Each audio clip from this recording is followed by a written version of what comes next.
The Ohio State University College of Food, Agriculture, and Environmental Science is a driving force throughout rural Ohio, and in particular, its South Centers located in Piketon, Ohio.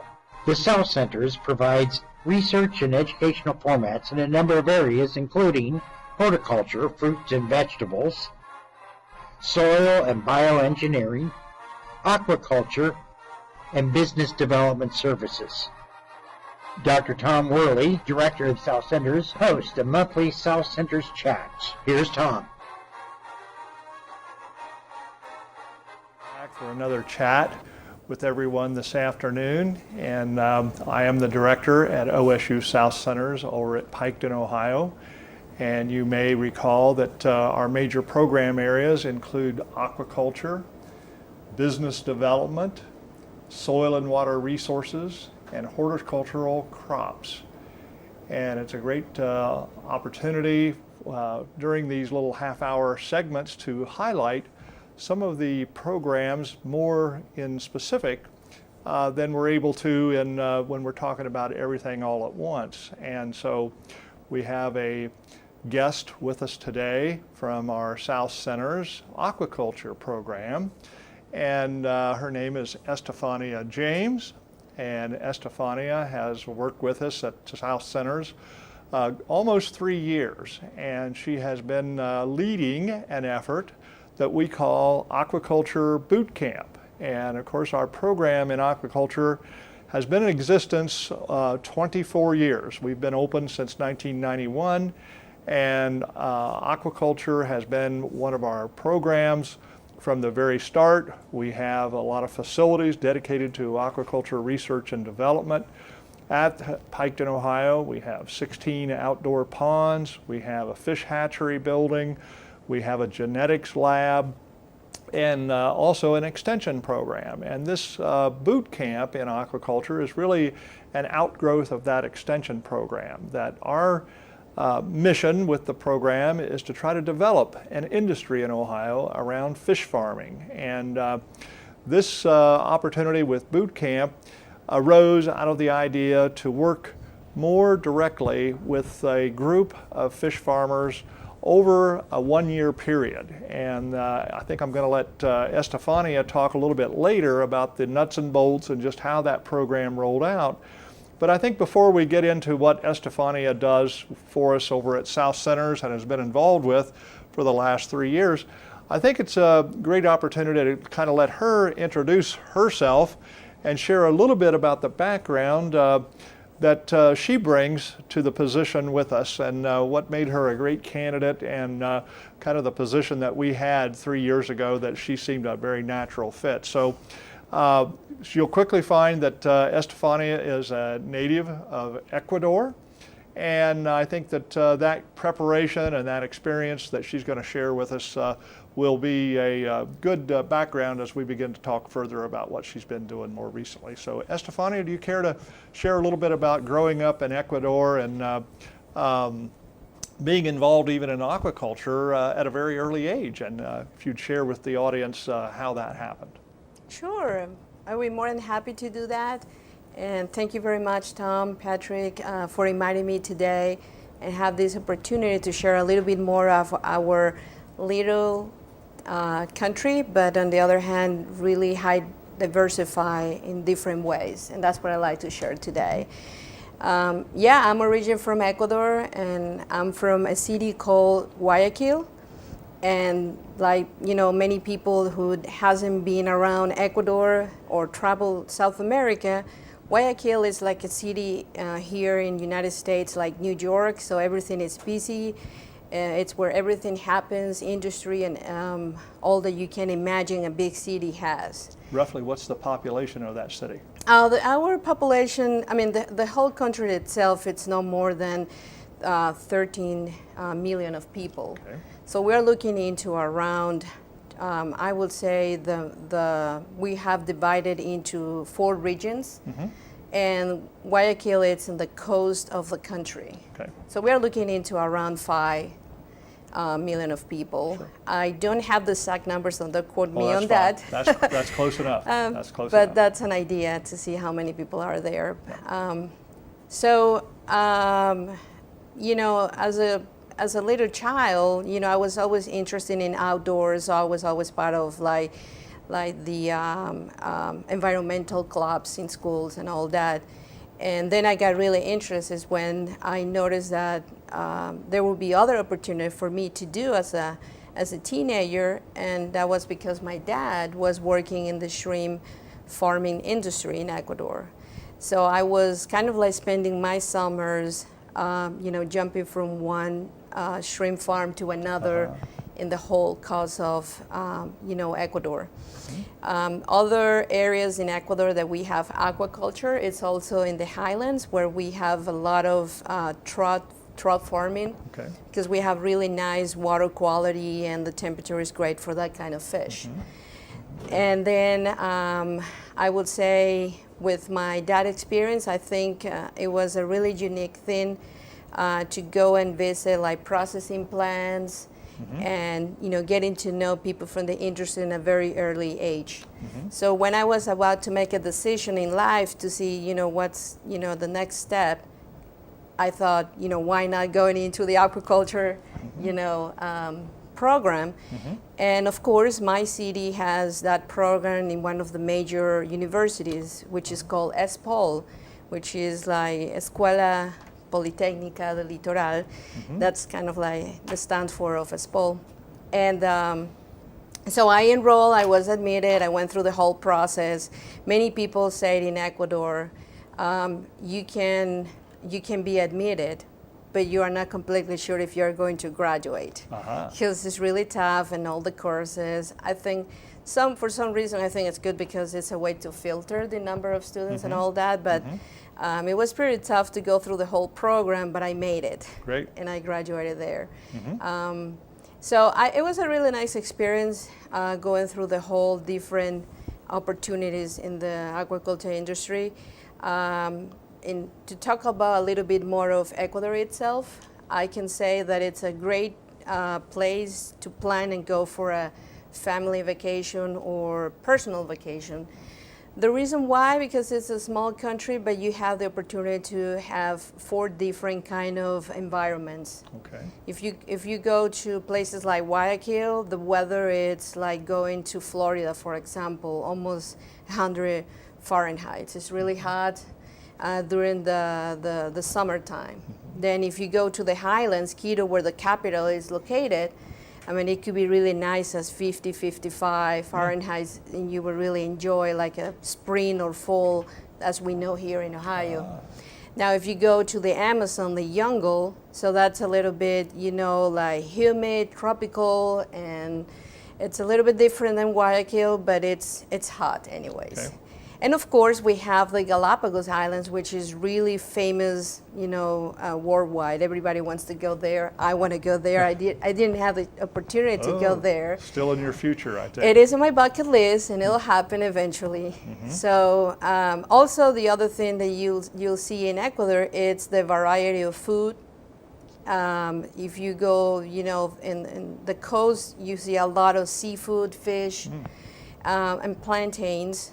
Many people would probably identify Ecuador as the country of the banana, because actually I went to Aldi's yesterday and I found organic banana from Ecuador.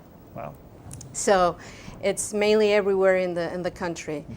And then if you go to the highlands, of course, you will find other kind of food, other kind of weather. So there are different opportunities in terms of, you know, what you can do. Also, you know, you can go surfing if you're a surfer. You can go bungee jumping if you like to climb out of these, you know, bridges. You know, if you go to the highlands, if you go like rafting, jogging, climbing. I mean, there are scuba diving, you know, if you go to the beach. So there are different things you can do. I did some of those, like scuba diving as an aquaculture student was part of my program. So I have that, you know, great memory from the country. And so I think that's a little bit of what I can remember. And aquaculture is fairly major industry in Ecuador, especially the shrimp industry. Is that an accurate statement? Yes, that's correct. The marine shrimp, the Vaname species is like the one that is mostly raised in the shrimp farms in Ecuador. And it's, throughout the years, those who are following the international exports, they can point that Ecuador had been there a couple of times in first place in the shrimp industry in terms of our productions and all that. Good, good. Now tell me, how was it that the opportunity for you to come to America arose after you finished this aquaculture degree in Ecuador? Well, everything happens for a reason, and you never really don't know, how you ended up in doing things that, you never really planned it. I mean, we always set a plan, we always have wishes and goals. And I think I'm a good planner, in terms of, set up goals and ideas.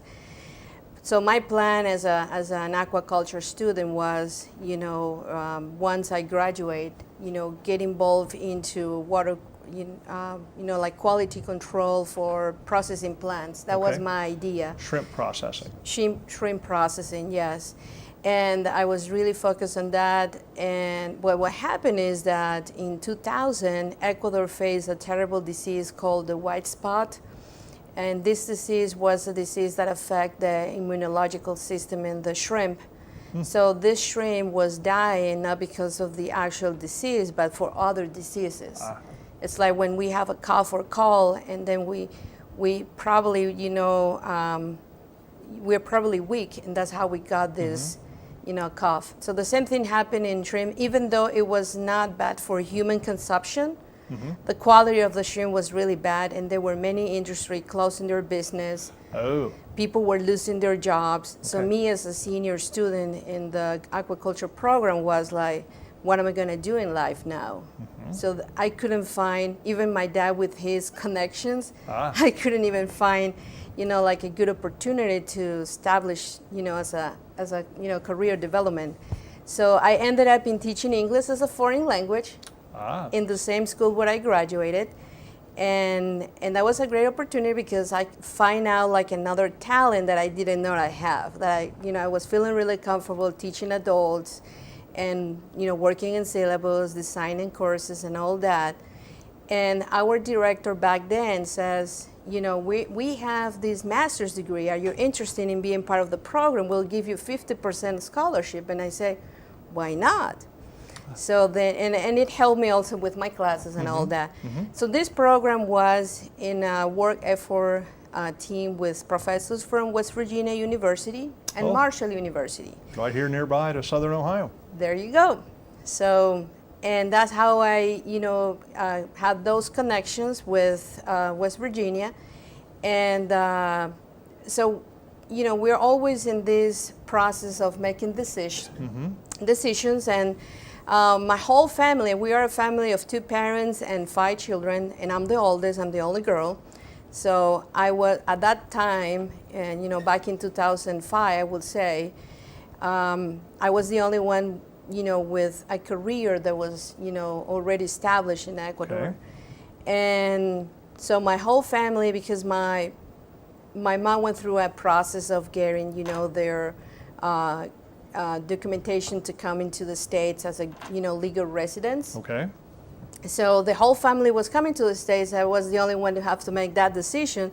Should I stay or should I join the family? And one of the important things to share also about Ecuadorians, it's like the family union and being together. Very close knit. Very, very close. So then I have to make a decision, I'd rather stay or not. So then I thought maybe this is a good opportunity to apply at one of these Marshall or West Virginia University and see, what they say about this. And I applied, and I was, really happy that I was awarded with a graduate assistantship that pays part of my tuition. So then I thought, okay, let's do it, and that's how I ended up in Marshall University for a graduate program in teaching adults in training and development. Right. So I think it was a really great experience because everything that I was learning over there, it was like complementing what I was doing in Ecuador. Do you have a business degree as well? Yes, I was missing that part. Well, Okay. what I was doing, my studies in aquaculture, that's another way to compare or make a difference between the States and a country like Ecuador. We don't have a way that the programs that you can go through courses and then at some point maybe have 2 degrees without going through the whole curriculum program in your major.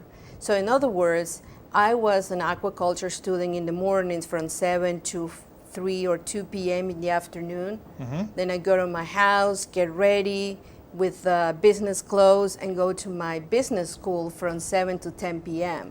On the same day? On the same day. And I did that for 4 years. Wow. People were thinking that I was getting crazy, but my dad always told me, if you want to be a good aquaculture, business person, you have to understand business, because otherwise, you will be only technical, but you will never be able to compare, if this business, it makes sense, because you ended up want to make money if you ended up in a business. Right. Your father's a wise man.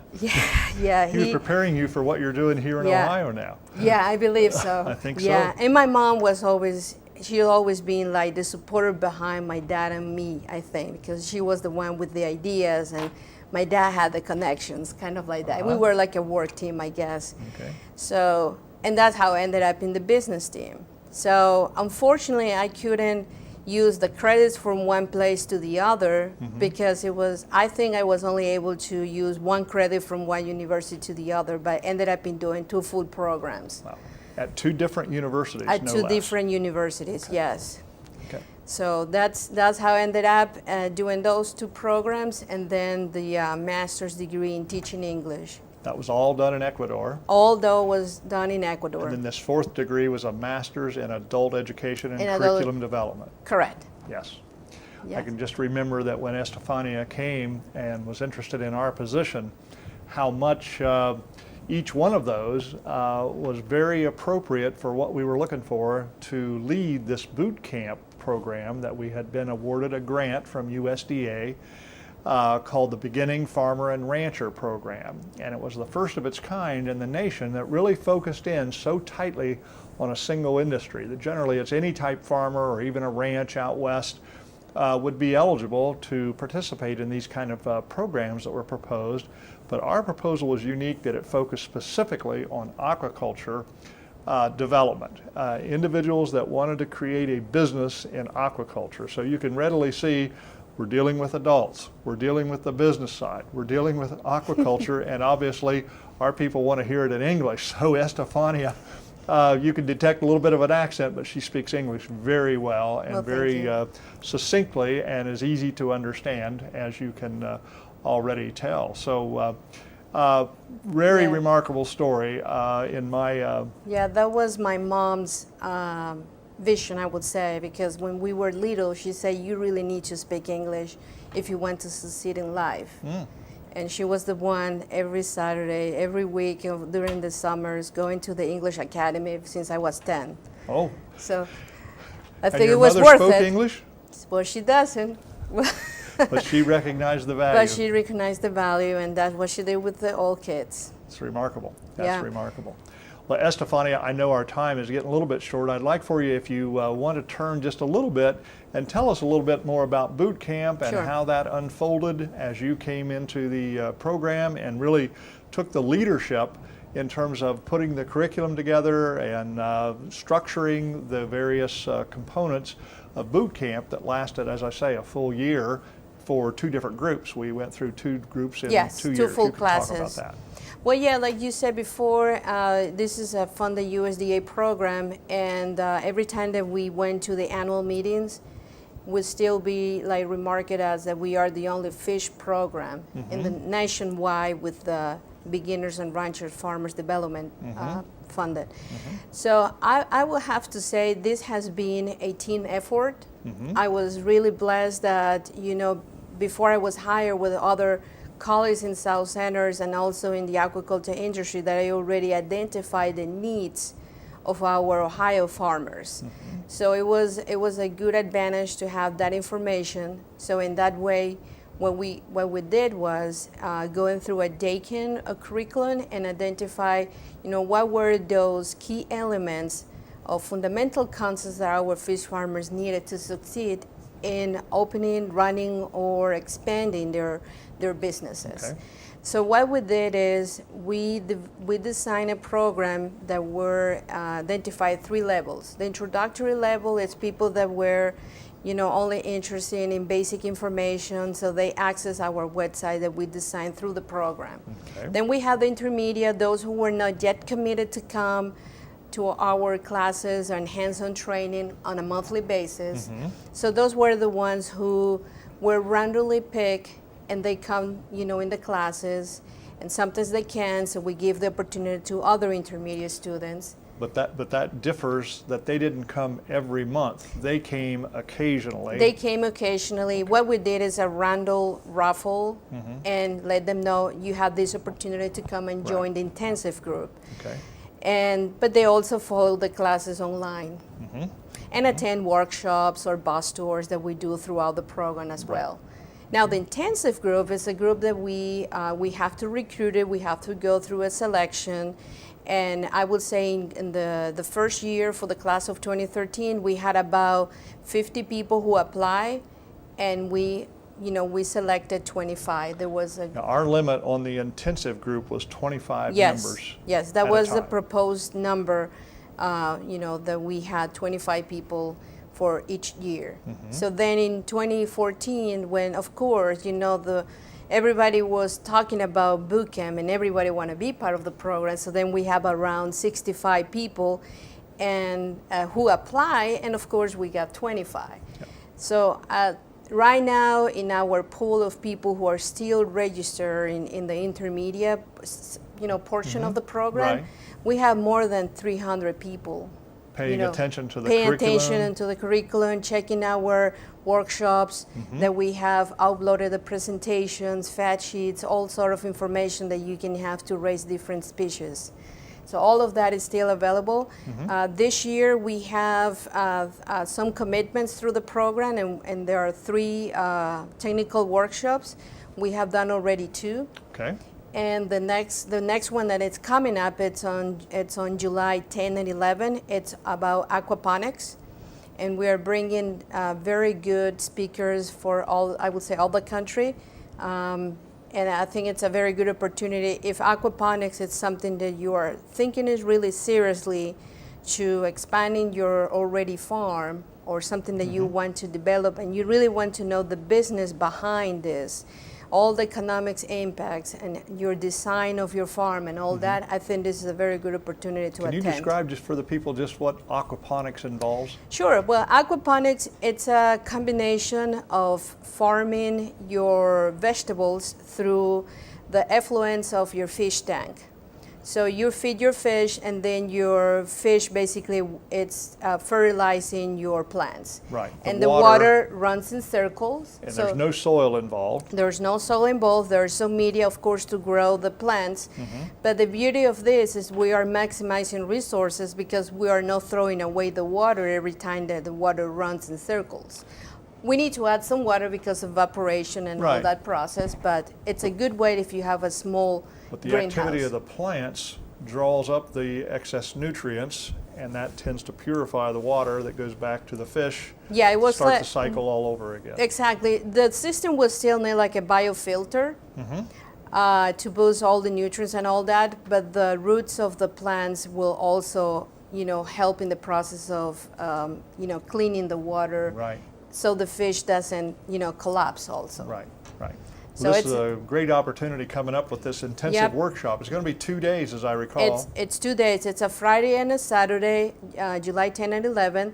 I would truly recommend to visit our website. All the details are there. If you go to aquaculture and then go to events, the OSU South Center's website, and from there you will have the opportunity to, register and get all the details, or contact me. I'll be more than happy to help you with more information about it. Well, Estefania, I think we're getting down about the 2-minute mark, and I just want to save a little bit of time for you to wrap up. but I just want to add again the success that Estefania created as leadership for that program in aquaculture boot camp over 2013 with a group of 25 folks, and then about that same number that we started with. I don't know that everybody finished. It's like typical courses, and you're dealing with adults. Things happen in life. I think there were a couple broken ankles and sickness in certain situations, but we had over 20 graduates both years, as I recall. Yes. Do you have the data on how many actually are in business? Yes, from the class of 2013, about half of that class is doing something or expanding something in their businesses. Mm-hmm. But for the class of 2014, which we have 19 graduates, more than the 50% are doing something. In fact, I have encouraged those graduates to be part of their business grow, and they've been presenting in the workshop, in this 2015. So we're having a student who graduated last year, and she's presenting in the aquaponics. She built her aquaponic farm while she was a student. Oh, wow. Wow. So come and meet Lori Klintbors. We are really proud of her. She's part of the presentations. I think we also have one of our visions in aquaculture has been that there's around the state of Ohio, especially in the western part where there's a lot of corn and soybeans, people used to raise livestock, and especially hogs was a major commodity, a activity and enterprise on a lot of farms. So there's a lot of abandoned hog buildings, and we do have one member of boot camp that actually converted a former hog building into a place for fish tanks and is in business, and I think is ready to actually sell his first crop. So when we think about our programs, we like to think in terms of impact. So we did all these things. What really happened? Well, when we hear Estefania talk about people being in business and actually taking what they learned and applying it and getting into the business, and we hope that they are successful. There's no guarantee, but we're there to back them up and continue to help them in their enterprise. So any parting comments that you want to conclude with, Estefania? Well, I will say, if you are in that decision of getting into the aquaculture industry, I would say definitely stop by into our website, call one of us, and we will be there to assist you and let you know what would be the things to consider, before you get started, because this is a really high invested industry. Estefania, thank you so much. We appreciate the opportunity to interact with you today. Thank you.